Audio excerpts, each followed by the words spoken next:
En nuestro programa anterior comenzamos nuestro estudio del primer capítulo del Evangelio según San Marcos. Y estábamos considerando los tres principios que se registran en las Escrituras. Dijimos que el primero era, en el principio era el Verbo, registrado en el primer capítulo del Evangelio según San Juan, versículo 1. El segundo es, en el principio creó Dios los cielos y la tierra. Esta cita la encontramos en Génesis capítulo 1, versículo 1. Y hoy vamos a comenzar con el tercero, o sea, el principio del Evangelio, en Marcos capítulo 1, versículo 1. Es lo mismo que lo que era desde el principio, según Primera de Juan capítulo 1, versículo 1. Y este Evangelio sí tiene fecha. Coloca a Jesucristo en el preciso momento cuando tomó forma humana. Jesucristo es el Evangelio. Luego, Marcos, quien cita muy poco del Antiguo Testamento, cita dos profecías. Los romanos sabían muy poco en cuanto a las profecías, pero Marcos hace esto para mostrarles que este personaje del que habla no necesitaba de una genealogía, sino de referencia. Por tanto, Marcos muestra que sus referencias provienen desde Isaías y Malaquías. Tanto Juan como Marcos declaran que la venida de Juan el Bautista fue el cumplimiento de estas profecías, de uno que vendría antes del Señor. Leamos ahora el versículo 4 de este primer capítulo de Marcos. Bautizaba Juan en el desierto y predicaba el bautismo de arrepentimiento para perdón de pecados. Quisiera cambiar la expresión para que podamos sacar el significado de este versículo. Juan predicó el arrepentimiento y bautismo hacia, o sea, en preparación para el perdón de pecados, no para la remisión de pecados. La preposición griega eis se usa con la palabra remisión y debe ser traducida hacia o a. Su ministerio, pues, fue preparatorio. Juan el Bautista solo estaba preparándolos para la venida del Señor Jesucristo al mundo. Pero Jesucristo es quien remite los pecados. Ahora leamos los versículos 5 y 6 de este primer capítulo de Marcos. Y salían a él toda la provincia de Judea, y todos los de Jerusalén, y eran bautizados por él en el río Jordán, confesando sus pecados. Y Juan estaba vestido de pelo de camello, y tenía un cinto de cuero alrededor de sus lomos, y comía langostas y miel silvestre. Juan el Bautista era un hombre extraordinario, no tan solo por su mensaje, sino también por su modo de vestir y por su régimen alimenticio. Este hombre había sido separado específicamente para este ministerio. Era de la orden de los sacerdotes, un levita, aquellos que ministraban en el templo en Jerusalén. Pero Dios le había llamado para ser un profeta, y así estaba en el desierto donde el pueblo salía a escucharle. Hoy en día nos gusta edificar las iglesias en sitios donde el pueblo vive, o donde le es fácil congregarse. Creemos que las iglesias deben ser accesibles. Juan nunca puso en práctica tales teorías. Permanecía apartado en el desierto, y las multitudes salían a donde él estaba. Ahora el versículo 7 dice, y predicaba diciendo, viene tras mí el que es más poderoso que yo, a quien no soy digno de desatar encorvado la correa de su calzado. Esto revela algo de lo notable que era este hombre. Supo conmover a las multitudes. Era un hombre raro y fuerte, una voz solitaria en el desierto. Pero fijémonos en su humildad. Juan el Bautista era un hombre humilde. Oigamos algo más de este hombre de Dios en el versículo 8. Yo a la verdad os he bautizado con agua, pero él os bautizará con Espíritu Santo. Esta es la gran distinción que había entre Juan y Jesús. El verdadero bautismo es el bautismo con el Espíritu Santo. El bautismo ritual es con agua. El bautismo con agua es muy importante hoy en día porque es un testimonio público. En el Evangelio de Mateo aprendimos que Jesús realmente fue bautizado para identificarse públicamente con los hombres. Sigamos adelante ahora con el versículo 9 de Marcos capítulo 1. Aconteció en aquellos días que Jesús vino de Nazaret de Galilea y fue bautizado por Juan en el Jordán. Note usted el encabezamiento de Marcos. Dice, Jesús vino. ¡Qué emoción! Algún día Jesús vendrá de nuevo. Ese es otro encabezamiento maravilloso. Pero aquí el Señor Jesús vino de la obscuridad y el anonimato de unos 30 años de una preparación modesta en el pequeño pueblo de Nazaret. Viene ahora y se identifica con el género humano en su bautismo. Usted recordará que Jesús le había dicho a Juan, según Mateo 3:15, deja ahora, porque Juan no creía que debía bautizar a Jesús. Note usted también que su nombre, Jesús, se usa aquí. Jesús vino. veremos que es su nombre común el que se usa en este Evangelio. El nombre Jesús se usa con más frecuencia en el Evangelio según San Marcos que cualquier otro nombre. Ahora los versículos 10 y 11 dicen, «Y luego, cuando subía del agua, vio abrirse los cielos y al Espíritu como paloma que descendía sobre él. Y vino una voz de los cielos que decía, Tú eres mi Hijo amado, en ti tengo complacencia». Vemos aquí la Trinidad enlazada de una manera muy definida. El Señor Jesús es la segunda persona de la Deidad.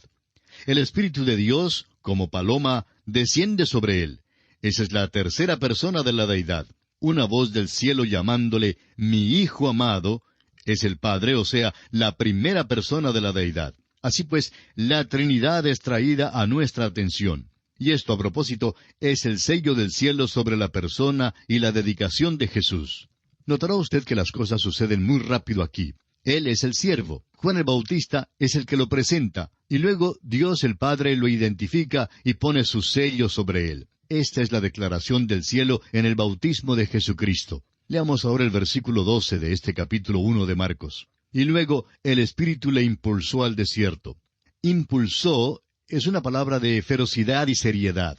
El Espíritu de Dios le impulsó allí mismo al desierto para que pudiera ser tentado. Es muy importante que veamos esto. Y una vez más nos encontramos con la pregunta, ¿es realmente capaz Jesús de hacer el trabajo que se le ha encomendado? Otros hombres habían fallado, no pudieron resistir la tentación. Adán falló, Noé pasó por el diluvio y luego fracasó miserablemente. Vimos que Abraham falló, y también Moisés, porque Moisés pudo guiar a los israelitas desde Egipto, pero no le fue permitido entrar en la tierra prometida. Y pobre David también falló. De modo que vemos que la tentación le inicia en su trabajo. Ahora el versículo 13 nos dice, «Y estuvo allí en el desierto 40 días, y era tentado por Satanás, y estaba con las fieras, y los ángeles le servían». Aquí no se nos da todos los detalles que hallamos en Mateo y en Lucas. Establece que estaba en el desierto por 40 días siendo tentado por Satanás, y fue tentado durante todos los 40 días. Hay quienes tienen la impresión de que Jesús ayunaba 40 días y que luego Satanás le tentó. Amigo oyente, Satanás le estaba tentando todo el tiempo. Hay quienes tienen también la idea de que Jesús simplemente estaba allí siendo tentado por Satanás y que las fieras más o menos contribuyeron a la tentación. Marcos está diciendo aquí que Jesús estaba con las fieras y con los ángeles y que los dos le ministraban, es decir, le servían. Las fieras son parte de la creación y están puestas bajo el dominio del hombre. Ese es el propósito para el cual Dios creó estas criaturas. Usted recordará que en el libro de Génesis aprendimos que toda la creación había sido preparada para servir como de hogar al hombre. Hasta donde sabemos, esta tierra es el único lugar en toda la creación donde existen seres humanos y que es habitable para el hombre. Aquí, las fieras que estaban debajo del hombre Cristo Jesús le ministraban. Y los ángeles que estaban arriba de él también le ministraban. Eso es lo que Marcos está diciendo aquí. Leamos ahora los versículos 14 y 15 de este capítulo 1 de Marcos. Después que Juan fue encarcelado, Jesús vino a Galilea predicando el Evangelio del reino de Dios, diciendo, «El tiempo se ha cumplido y el reino de Dios se ha acercado. Arrepentíos y creed en el Evangelio». Después de la tentación encontramos a Jesús comenzando su ministerio público. Marcos mostrará que las palabras y las obras de Jesús comprobaban su posición como siervo y su ministerio le llevaría al fin a la cruz. En el versículo 14 las palabras «del reino» no se encuentran en los mejores manuscritos y personalmente creemos que debe leerse así, predicando el Evangelio de Dios, diciendo «el tiempo se ha cumplido». El Evangelio de Dios es que el reino de Dios se ha acercado. En el Evangelio según San Mateo, la frase era «el reino de los cielos». Ahora, ¿hay una distinción entre las dos? Sí la hay. Pues mientras que el reino de los cielos es el reino de Dios sobre la tierra, el reino de Dios, en cambio, incluye todo su universo, aún más allá de los términos de la tierra. Por tanto, el reino de los cielos forma parte de y está en el reino de Dios. Al hablar del reino de los cielos, Mateo está aplicando el reino de Dios específicamente a la tierra.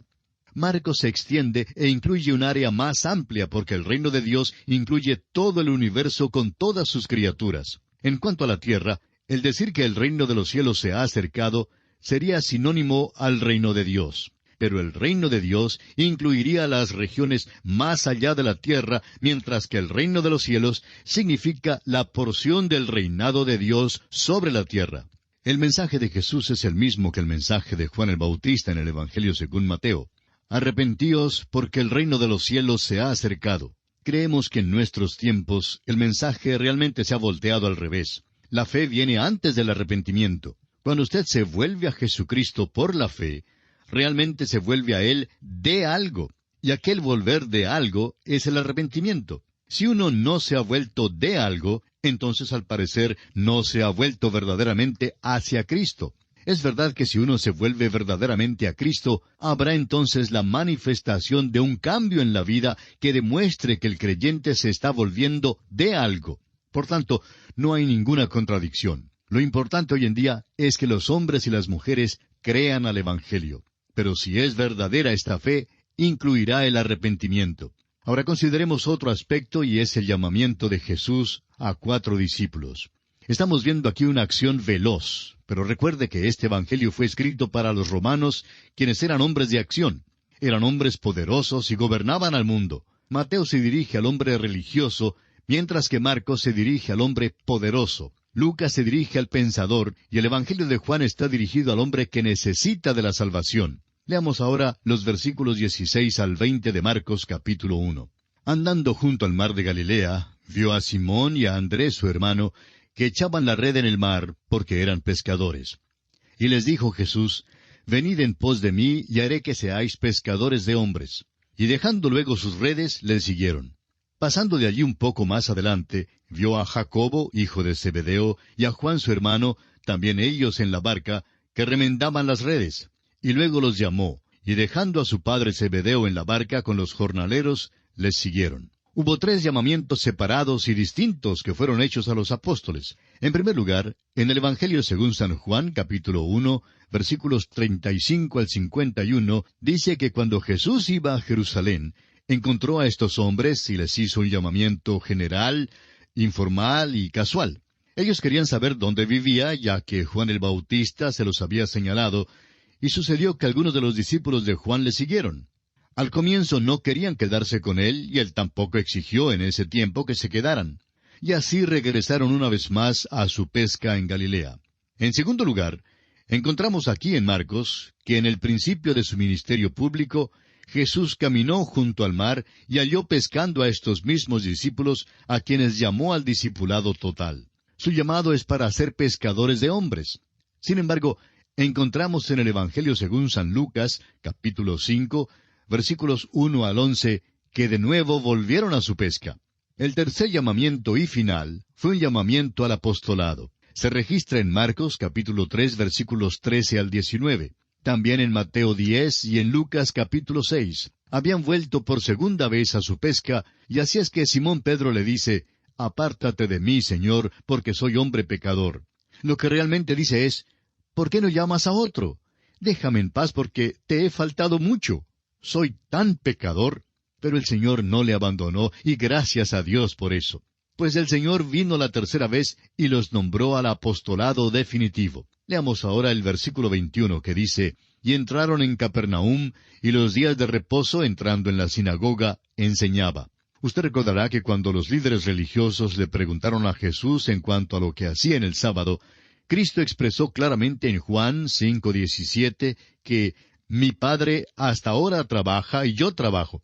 Veremos que Jesús no trabajó solamente un día de unas 8 horas. El Salmo 121, versículo 4 nos dice, «He aquí no se adormecerá ni dormirá el que guarda a Israel». El día de reposo principiaba muy temprano por la mañana, cuando entraba en la sinagoga y enseñaba. Esta sinagoga en Capernaum no era el centro de una religión vital en aquel día. Parece que Jesús partía de Nazaret porque los suyos no le recibieron allí, y así se fue a Capernaum, donde tuvo su centro de operaciones durante todo su ministerio terrenal. Leamos ahora el versículo 22 de Marcos capítulo 1. «Y se admiraban de su doctrina, porque les enseñaba como quien tiene autoridad y no como los escribas».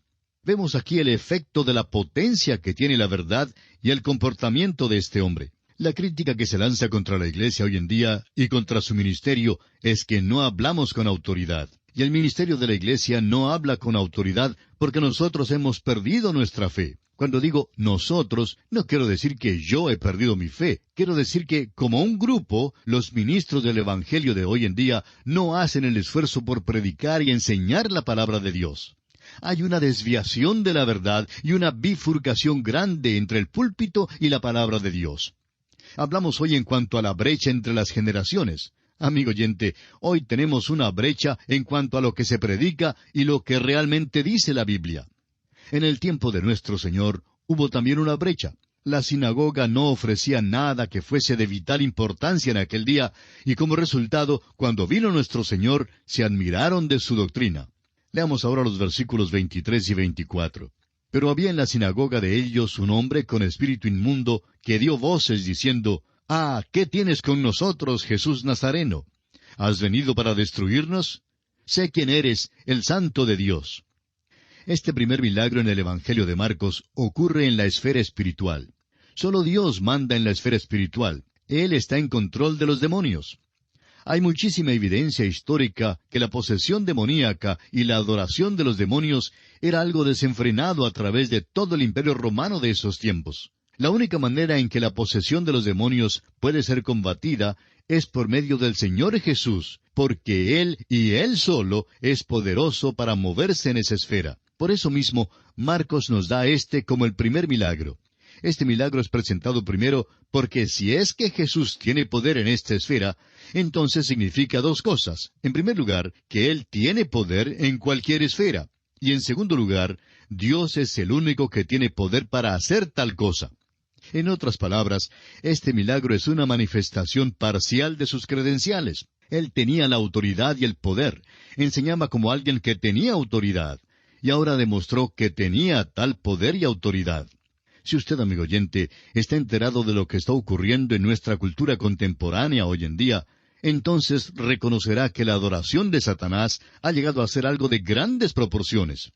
Hay cosas que están sucediendo hoy en día en la esfera de lo oculto que solo pueden ser explicadas sobre la base de que son satánicas y que son sobrenaturales.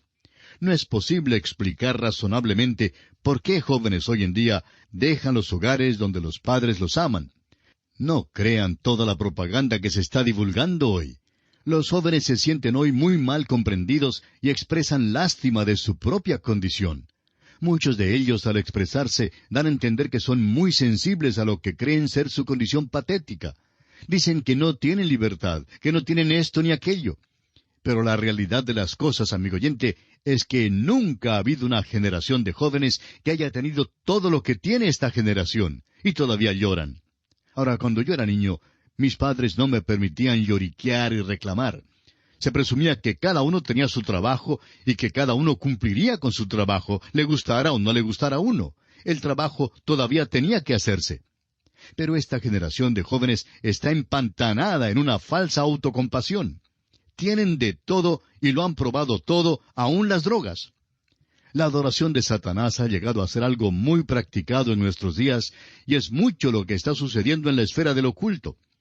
Es increíble que un grupo de jóvenes provenientes de buenos hogares se junte con una banda de extraviados mentales para luego salir a matar. Parece algo increíble, pero está sucediendo, amigo oyente, y es satánico. Y si sigue así, bueno, creemos que entre nosotros se verán más y más casos de verdadera posesión de demonios. Amigo oyente cristiano, hay una sola manera de tratar esto, y es por medio del nombre del Señor Jesucristo. Solo Él puede controlar a los demonios. Ese es el primer milagro que se nos da aquí en Marcos. Leamos una vez más los versículos 23 y 24, y prosigamos hasta el 27 de este capítulo 1 de Marcos. Pero había en la sinagoga de ellos un hombre con espíritu inmundo que dio voces diciendo, «Ah, ¿qué tienes con nosotros, Jesús Nazareno? ¿Has venido para destruirnos? Sé quién eres, el Santo de Dios». Pero Jesús le reprendió diciendo, «Cállate y sal de él». Y el espíritu inmundo, sacudiéndole con violencia y clamando a gran voz, salió de él. Y todos se asombraron, de tal manera que discutían entre sí diciendo, «¿Qué es esto? ¿Qué nueva doctrina es esta que con autoridad manda aún a los espíritus inmundos y le obedecen?» Note usted, amigo oyente, que Jesús está demostrando su poder y su autoridad mediante sus enseñanzas y sus milagros, y ellos no le pueden comprender. Jesús tiene autoridad. la que a ellos les es imposible comprender. Ahora el versículo 28 dice, y muy pronto se difundió su fama por toda la provincia alrededor de Galilea. Marcos nos lleva al próximo incidente, y este evidentemente tuvo lugar el mismo día, pero en las horas de la tarde. Leamos los versículos 29 al 31 de Marcos capítulo 1. Al salir de la sinagoga, vinieron a casa de Simón y Andrés, con Jacobo y Juan, y la suegra de Simón estaba acostada con fiebre, y enseguida le hablaron de ella. Entonces él se acercó, y la tomó de la mano y la levantó, e inmediatamente le dejó la fiebre, y ella le servía. Tenemos aquí otro milagro que Jesús hizo aquel mismo día. Luego le seguimos al anochecer de ese mismo día, y los versículos 32 al 34 de Marcos 1 nos dicen, cuando llegó la noche, luego que el sol se puso, le trajeron todos los que tenían enfermedades y a los endemoniados, y toda la ciudad se agolpó a la puerta, y sanó a muchos que estaban enfermos de diversas enfermedades, y echó fuera muchos demonios, y no dejaba hablar a los demonios porque le conocían. Ahora Marcos hace precisamente la misma cosa que Mateo hizo. Destaca el hecho de que nos está informando de muy pocos casos entre todas las sanidades de Jesús. Jesús literalmente sanó a centenares y a miles de personas, pero solo unos pocos casos aislados fueron registrados aquí para nuestra información. Y aquí nos detenemos por esta oportunidad, pero Dios mediante, retornaremos a usted en nuestro próximo programa. Será pues, hasta entonces, que el Señor le bendiga, es nuestra ferviente oración.